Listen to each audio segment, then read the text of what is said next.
I hope you're not getting tired of Romans chapter 1, verse 16, because it's packed. And let me say it again. Paul, the Apostle Paul, said this: I'm not ashamed of the gospel, for it's the power of God unto salvation, everyone who believes, to the Jew first, and then to the Greek.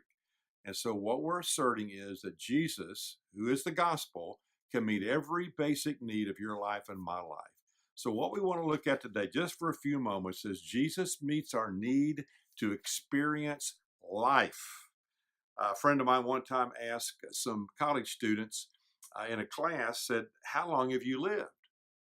And some said, well, 19, 20, 21, 23. And I think there was an older person, class 28, whatever it was. No, he said, I don't mean your age. I want to know how many minutes, how many hours have you felt alive in your life? So the question is, do you really have that kind of life? There is a difference between living and existing. Listen, in 1923, a very important meeting was held at the Edgewater Beach Hotel in Chicago. Attending this meeting were 9 of the world's most successful financiers.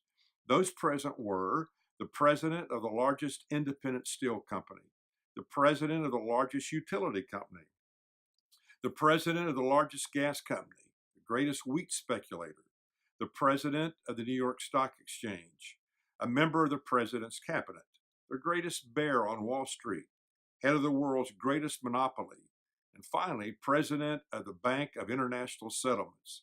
So here was an outstanding group of people that, in the eyes of the world, the culture around us back then and even today, we say these were successful people.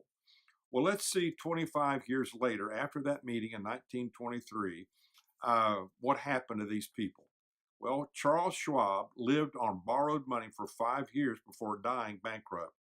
Samuel Insull lived in obscurity as a recluse in a foreign country and died a fugitive from justice. Howard Hobson became insane. Arthur Cutton died abroad, insolvent. Richard Whitney wound up spending time in Sing Sing prison. Albert Fall was pardoned from prison so he could die at home. Jesse Livermore died of suicide. Ivar Kruger died of suicide. Leon Fraser died of suicide. You see, these men learned how to make a living, but they did not know how to live. They were existing, not really living.